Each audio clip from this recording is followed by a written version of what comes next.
Time for the Coach's Corner. Lindsay is back in for today's edition as we look ahead to the semifinal tomorrow between the world number one, Aryna Sabalenka, and the American Amanda Anisimova. This is a matchup that over time has gone Amanda's way. In general terms, why? Yeah, it hasn't been easy for any of the players to have the upper hand on Aryna Sabalenka. Anisimova, one of the few that does not mind this matchup. Anisimova likes when power is coming at her. She's one of the best ball strikers on tour. She times her ground stroke so well.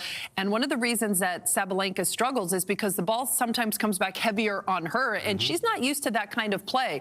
Anisimova was dominant in the beginning of this rivalry. Sabalenka obviously has improved so much the last few years, but when you're going into the biggest match of your career, like Anisimova is, it definitely helps to have the edge in the head-to-head. Let's show you their full history against one another. This is their Tennis Express head-to-head. 8 previous meetings, 5 wins for Anisimova, although, as Lindsay alluded to, Sabalenka has won 3 of the last 4, and notably, they've never played on grass. Their last meeting was just last month, 4th round of Roland Garros, and Lindsay, that was a straight sets win for Sabalenka. Yeah, but a big win for Anisimova last summer at the Canadian Open, where she was able to really dominate. She was so aggressive around the court.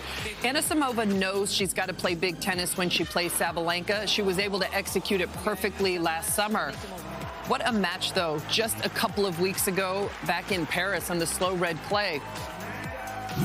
Much different matchup between the two, and it was Sabalenka who got off to a 5-2 lead. Anisimova came all the way back, and at 5-all, Brett had some points to get up 6-5, and that's right when Sabalenka took charge. But Amanda's least favorite surface did pretty well against Sabalenka. Sabalenka, former Anisimova, former semifinalist at Roland Garros back when she was a teenager, as Sabalenka made her second slam final of the year. So let's dig into the tactics of this match. They're both really powerful. Sabalenka may be the most powerful player on the tour. What does Anisimova need to do tomorrow to take her out of her comfort zone? The hardest thing to do is play first strike tennis over Sabalenka because of the sheer weight of all of her shots.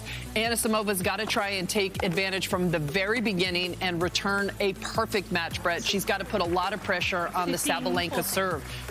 First serve returns have to be well placed. Down the middle is a great play if she can get that depth.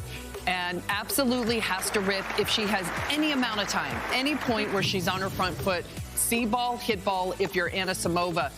You just can't afford to get into long exchanges on this court. Sabalenka a little bit better of a mover than Anisimova, so Anisimova wants to try and get the upper hand and put these points away early, keep the points short. She had a lot of looks at second serves against Pavlyuchenkova. She's going to have to hope to get a lot of good looks on second serves against Sabalenka. But Pavlyuchenkova also had a lot of second serve looks on her. Yep. Anisimova only served about 50% in that match. The way Sabalenka likes to crush second serve returns, she's going to need a higher percentage, isn't she? Yeah, there's no question for Amanda. The first strike tennis has to be perfect. That means her return. It also means her serve. Amanda's serve has been the shot that her team has been working on the most. This is why she's been working on it, to be able to serve a good match against Sabalenka, because Sabalenka makes her opponents pay more than anybody if it's an average shot. If a return is sitting short in the court, look out. Aryna's always looking to attack. If you leave a second serve short, the same thing. But Sabalenka is the best at first strike tennis. So how does Amanda take that out of her hands? That's the big challenge for her. With the kind of pace that Sabalenka brings to this surface, it's awfully tough to play your own brand of offensive tennis. She's the most aggressive player out there. But there have been matches where mentally she gets a little bit down on herself. Some errors kind of come into play. She didn't get a good rhythm against Siegmund. Amanda's got to hope that that continues. All right, let's go down your checklist for these two. Who are you giving the edge to? Listen, Sabalenka's #1 in the world for a reason. There's a reason why she's been to both major finals so far this year and now into this semifinal. She's got a better serve than Amanda. Both of these two have very good returns.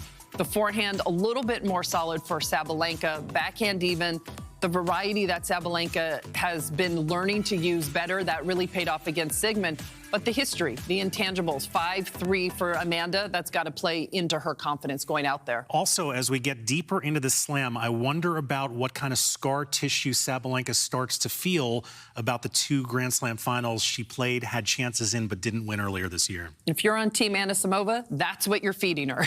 Listen, she has a history of sometimes in these big matches of getting carried away, of getting really really down on herself, of getting really emotional out there. So you've got to tell Amanda, you've got to hang in there. You've got to keep these sets close in the beginning. You do not want to let Sabalenka get off to a 3-love lead or a 4-1 lead. Hang close with her. See what happens.